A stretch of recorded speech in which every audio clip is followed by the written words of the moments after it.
जो लड़की कोठी गई वापस नहीं आई। रेप और हत्या के बाद लाश भी गायब। कहानी सुरेंद्र कोहली और मोनिंदर की। सो हेलो एवरीवन, आज हम बात करेंगे दर्दनाक और भयानक निठारी केस के बारे में। तो चलिए स्टार्ट करते हैं कहानी को इस वीडियो में। दरअसल निठारी कांड एक बार फिर चर्चा में आ गया है।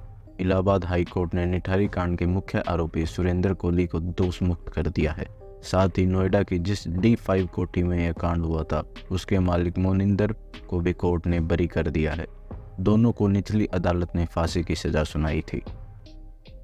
बता दें कि सुरेंद्र को 12 मामलों से बरी कर दिया गया है। इन मामलों में से उसे ट्रायल कोर्ट ने फांसी की सजा सुनाई थी।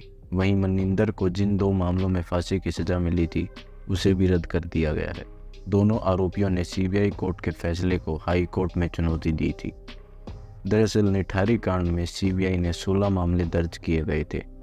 इनमें से सुरेंद्र को 14 मामलों में फांसी की सजा मिल चुकी है, जबकि मोनिंदर के खिलाफ 6 मामले दर्ज थे। इनमें से 3 मामलों में फांसी की सजा सुनाई गई थी। 2 मामलों में वह पहले ही बरी हो गया था। हाई कोर्ट ने कोहली को 12 मामलों में से बरी कर दिया है। वहीं मोनिंदर को 2 मामलों में बरी किया गया है। हाई कोर्ट ने सीधे तौर पर कोई सबूत और गवाह न होने के आधार पर इन दोनों को बरी कर दिया। बात 2006 की है, जब नोएडा के निठारी गांव स्थित कोठी नंबर D5 के बगल वाले नाले से नरकंकाल मिलने शुरू हुए। ये कोठी मोनिंदर सिंह पटेर की थी। उसके साथ सुरेंद्र कोहली नाम का नौकर रहता था। कोहली पर आरोप है कि वह कोठी पर लड़कियों को लाता था, उनसे रेप करता था, फिर हत्या कर लाश के टुकड़े बाहर फेंक आता था।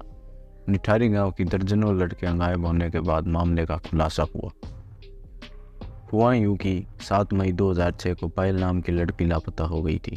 वह मोनिंदर पटेर की कोठी में रिक्शा से आई थी। उसने रिक्शा वाले को कोठी के बाहर रोका और वापस आकर पैसे देने की बात कही थी। काफ़ी देर बाद जब वह वापस नहीं लौटी तो रिक्शा वाला पैसे लेने के लिए कोठी का गेट खटखटाया। इस पर उसने सुरेंद्र कोहली ने बताया कि पायल काफ़ी देर पहले जा चुकी है। सुरेंद्र की बात सुनकर रिक्शा वाले को शक हुआ। उसका कहना था कि वह कोठी के सामने ही था, पायल बाहर नहीं निकली। फिर उसने यह बात पायल के घर वालों तक पहुंचा दी। इसके बाद पायल के पिता नंदलाल ने FIR लिखवाई कि उसकी बेटी कोठी से गायब हो गई है। इस तरह पहली बार मामला पुलिस तक पहुंच गया। इससे पहले निठारी से 1 दर्जन से ज़्यादा लड़कियां गायब हो चुकी थी। ऐसे में पुलिस शिद्दत से इस केस की जाँच में जुट गई थी। इस बीच पुलिस को जानकारी मिली कि पायल के पास एक मोबाइल फ़ोन था जो घटना के बाद से स्विच ऑफ आ रहा था। पुलिस ने उस नंबर की कॉल डिटेल्स निकलवाई तो मुंबई से लेकर तमाम जगहों के नंबर मिले। फिर उन नंबरों की जांच की गई जिसमें अहम सुराग मिले। उसके आधार पर पुलिस ने कोठी पर छापा मारा तो निठारी के नरपिशाच का काला सच सामने आ गया। पुलिस ने जब सुरेंद्र और मोनिंदर से सख्ती से पूछताछ की तो उन्होंने पायल की रेप के बाद हत्या कर लाश कोठी के बराबर के नाले में फेंकने की बात कबूली। इस बीच दोनों की निशानदेही पर दिसंबर 2006 को नोएडा पुलिस ने नाले से बड़ी संख्या में मानव कंकाल बरामद किए थे। बताया गया मोनिंदर और सुरेंद्र कोठी पर लड़कियों को किसी बहाने से बुलाते थे और रेप के बाद हत्या करके उनकी लाश काटकर नाले में फेंक देते थे। लोगों का यह भी कहना है कि पंडेर की कोठी से मानव अंगों का व्यापार होता था। वे बच्चों को मारकर उनके अंग निकाल लेते थे जिसे विदेश में बेचा जाता था। इतना ही नहीं, हत्या के बाद अंगों को पकाकर खाने का भी आरोप उन पर लगा था। पुलिस ने मोनिंदर और सुरेंद्र के खिलाफ रेप और हत्या के कुल 19 मामले दर्ज किए। निठारी केस में CBI ने सुरेंद्र कोहली को हत्या, अपहरण, रेप और सबूत मिटाने के केस में आरोपी बनाया था, जबकि मोनिंदर को मानव तस्करी का भी आरोपी बनाया गया था। CBI ने 46 गवाहों का पेश करके उनके बयान दर्ज कराए। वहीं बचाव पक्ष की तरफ से महज 3 गवाह पेश किए गए। सुरेंद्र कोहली उत्तराखंड के अल्मोड़ा के गांव का रहने वाला है। वह सन 2000 में दिल्ली आया था। दिल्ली में कोहली एक ब्रिगेडियर के घर पर खाना बनाने का काम करता था। बताते हैं कि वह काफ़ी स्वादिष्ट खाना बनाता था।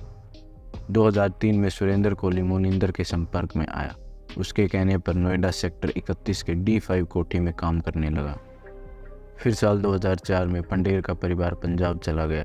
इसके बाद वह और कोहली साथ में कोठी में रहने लगे। पंडेर की कोठी में अक्सर कॉल गर्ल्स आया करती थी। इस दौरान वह कोठी के गेट पर नज़र रखता था। इस दौरान कोहली धीरे धीरे नेक्रोफिलिया नामक मानसिक बीमारी से ग्रस्त हो गया, बच्चों के प्रति आकर्षित होने लगा। आरोप है कि वह कोठी से गुजरने वाले बच्चों को पकड़कर उनके साथ कुकर्म करता और फिर उनकी हत्या कर देता।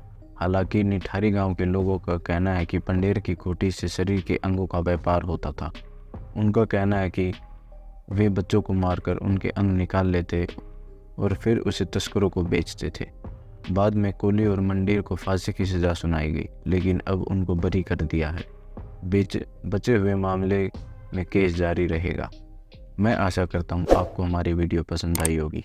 ऐसी वीडियो देखते रहने के लिए प्लीज़ हमारे चैनल को सब्सक्राइब करें।